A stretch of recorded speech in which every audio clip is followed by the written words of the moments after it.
పోతున్నాం కాబట్టి ఆ అమ్మని కాపాడే బాధ్యత అందరికి ఉన్నది. ఈ రోజు ఇక్కడ మహిళా సంఘాల దగ్గరకు వచ్చాము. తర్వాత రేపు వేరే విషయాలలో కూడా మేము న్యాయపరంగానే వస్తాము. ఇప్పుడు వర్షిని వాళ్ళ పేరెంట్స్ వచ్చారు, వర్షిని వాళ్ళ నాన్నగారు వచ్చారు, వాళ్ళు మాట్లాడారు మాతోని, వాళ్ళ అన్నగారు వచ్చారు, ఇంకొకరు ఇప్పుడు మేడంతో కూడా వాళ్ళు మాట్లాడుతున్నారు. అక్కడ మంగళగిరికి వెళ్ళేసి కూడా ఉమెన్ కమిషన్ లో కూడా మాట్లాడాల్సిన అవసరం ఉందని చెప్పారు వాళ్ళందరూ. కాబట్టి మీ అందరికీ కూడా తెలియజేయాల్సిన విషయం ఏంటంటే శ్రీనివాస్ చేస్తున్నదంతా ముమ్మాటికి అవాస్తవము. ఇంకో విషయం నాకు నిన్న రాత్రి తెలిసిన విషయం ఏంటంటే చాలా మందిని అయినా నన్ను ఎవరన్నా అడ్డుకుంటే చేస్తే మంత్రాలతోని లేకపోతే యంత్రాలతోని నేను అది చేసేస్తా చేతబడి చేసేస్తా అంటున్నాడంట. ఎల్లూరి శ్రీనివాస్కి నేను చెప్తున్నాను, మిగతా యావత్ భారతదేశంలో ఉన్న అఖండ ప్రజలకు చెప్తున్నాను, ఆయనకి ఏమీ రాదు. ఆ మంత్రాలు తంత్రాలు అని చెప్పేసి మిగతా అధికారులు ఎవరు భయపడుతున్నారంట. ఆయనకు అలా ఒక ప్రెస్ నోట్ రిలీజ్ చేపిస్తాను, అక్కడ అఖాడాల నుంచి చేస్తానన్నారు. మీ అందరూ కూడా చెప్పేది ఏంటంటే ఆయనకు మంత్రాలు వచ్చేసి తర్వాత ఇంకేదో చేసేస్తాడని అలాంటి భయాలు పెట్టుకోకండి. నేను శివరుద్ర సాధువుని, నేను ఒక సాధకుడిని, నాతో పాటు ఎందరో గురువులు సాధువులు పీఠాధిపతులు మతాధిపతులు అందరూ మద్దతుగా ఉన్నారు. అందరూ బయటికి రావాలని లేదు. కాబట్టి ఏంటంటే శ్రీనివాసు చెప్పే ఆ మంత్రాలకు చింతకాయలు రాలవు. ఆయన న్యాయపరంగా రావాలి. జెండర్ మార్చుకొని బ్రీస్ట్ ఇంప్లాంటేషన్ చేసుకుని ప్రాస్టిట్యూషన్లో ఉన్నాడన్న విషయం కూడా నిన్న రాత్రి తెలిసింది. నిన్న వాళ్ళ ఇంటి నుంచి నాకు ఫోన్ వచ్చింది, ఆయనను వదిలిపెట్టమని చెప్పేసి. మా నాన్నగారు ఇలా పెళ్లి చేసుకుంటే ఏమవుతుందని చెప్పేసి ఊరు నుంచి ఫోన్ వచ్చింది. ఆయన గారు ఏదైనా కౌంటర్ ఇస్తే డైరెక్ట్ గా హైదరాబాద్కు ఈరోజు మేము కమిషనర్ దగ్గర కాల్ చేసాము, ఇక్కడ వచ్చాము. ఈ విధంగా ముందుకు రావాలి, ఈ విధంగా మాట్లాడితేనే ధర్మం ఉంటుంది. కానీ ఎక్కడో వెళ్ళి నువ్వు పెళ్లి చేసేసుకొని ఇంకా నా పెళ్లి అయిపోయింది, పొద్దున నేను తాళి కట్టలేడు అంటే రాత్రి వెళ్ళి తాళి కట్టిండు.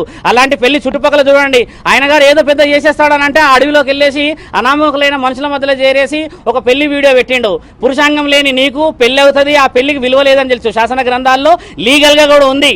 ఒక పురుషుడి యొక్క అంగానికి విలువ లేకపోతే చట్టపరంగా ఎలాంటి మర్యాదలు ఉంటాయో తెలుస్తుంది. నీకు అంగం లేదు అలా అని చెప్పేసి యోని లేదు, నువ్వు నిర్ణయించుకున్నావు. కాబట్టి ఆ అమ్మాయి వర్షిని జీవితాన్ని సర్వనాశనం పట్టిస్తున్నావు. ఇకనైనా నువ్వు మేల్కోకపోతే నీకు రావాల్సిన రోజుల్లో కావాల్సిన మర్యాదలు చట్టపరంగా అవుతాయి. ఒక స్త్రీ ఈ రోజు బయటకు వచ్చింది, గుర్తుపెట్టుకో, నీ పతనం మొదలైంది. శ్రీనివాస్, నువ్వు ఎక్కడో ఉండేసి గాలిలో పెడుతున్నావు కదా మేడలు, నేను ఆశ్రమం కట్టుకుంటున్నా, నేను అది చేస్తున్నా అంటున్నావు కదా.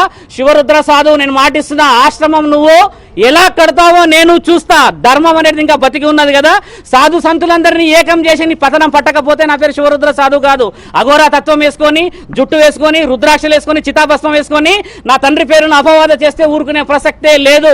నీ రుద్రాక్షలను నేను దింపకపోతే నా పేరు శివరుద్ర సాధువు అనేది మార్చుకుంటా. ఆ అమ్మాయి ఈ రోజు బయటకు వచ్చింది, కేవలం ఒక భక్తుని, ఒక ధర్మాన్ని మీరందరూ ఉంటారని చెప్పేసి కదా.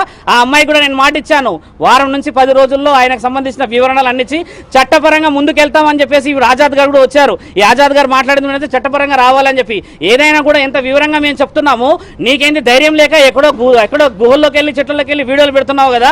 లైవ్ గా వచ్చి మాట్లాడమంటే కొందరు వ్యక్తులతో మాట్లాడుతున్నావు, డిబేట్కి ఎందుకు రావట్లేదు? ప్రశ్న జవాబులు ఇచ్చడానికి ఓపిక లేదా నీకు? ఆ అమ్మాయిని మోసం చేస్తున్నావు. అపంశుభం తెలియ ఆ తల్లిదండ్రులు నేను రాగానే కాళ్ళ మీద పడి ఎంత ఏడుస్తున్నాడు ఆయన.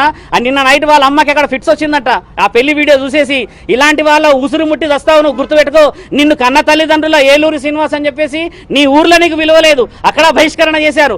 ఆ లింగ మార్పిడి చేసుకున్నావు, అక్కడ బతకలేకపోయావు. ఇక్కడ శివతత్వం అన్నావు, ఇక్కడ బతకలేకపోయావు. ఎందుకు మానవ జన్మెత్తినావు నువ్వు? అర్థం పర్థం లేని వీడియోలు ఇచ్చి అర్థం పద్ధతులు ఇచ్చి ఏం ఫేమ్ అవుతున్నావు అనుకుంటున్నావు? బాగా గుర్తుపెట్టుకో, నువ్వు చేస్తున్నంత అధర్మమైన పనులు. ఈ రోజు అందరూ వస్తున్నారు బయటికి, ఎక్కడెక్కడో కేసులు నీ మీద మొదలవుతున్నాయంటే నీ పతనం మొదలైంది. విచ్చలవిడిగా నువ్వు వీడియోలు చేసేసి దూరం ఉన్నా అని చెప్పేసి ఏదైతే విర్రవీగుతున్నావో భూమినే ఉన్నావు, గుర్తుపెట్టుకో. ఈ రోజు కాకపోతే రేపటి రోజు ఖచ్చితంగా దొరుకుతావు నువ్వు. దానికి సమాధానం ఈ స్త్రీ చెప్పడానికి ఆ కుటుంబం అంతా సిద్ధంగా ఉన్నది, అక్కడ ఇంకో కుటుంబం అంతా సిద్ధంగా ఉన్నది. శివరుద్ర సాధువుకు నువ్వు సమాధానం చెప్పాల్సిన అవసరం లేదు, అడ్వకేట్ గారికి సమాధానం చెప్పాల్సిన అవసరం లేదు. కానీ నీవు శరీరకంగా వాడుకున్న అమ్మాయిలకి మాత్రం సమాధానం ఆ కుటుంబానికి చెప్పే బాధ్యత ఉంది. నేను కూడా నిన్ను ఆ సాధు లక్షణం నుంచి కిందికి దింపకపోతే ఈ వారం 10 రోజులలో ఎక్కడికైతే అక్కడికి నేను సిద్ధమే. నీలాగా మాటలు వదిలేయడం నాకు రాదు. ముందుకు వచ్చిన తర్వాత ఏం మాట్లాడాలో, ఎలా నిర్ణయాలు తీసుకోవాలో నాకు తెలుసు.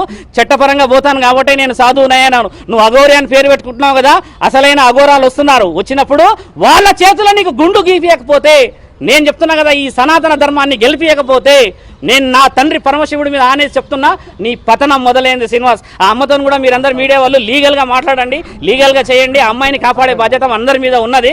అమ్మ నువ్వు చెప్పు తల్లి. ఇప్పుడు నువ్వు ఆయన గారు 2-3 విషయాలు స్ట్రాంగ్ వదిలాడు, ఆధారాలు లేవన్నాడు. ఇప్పుడు ఆధారాలు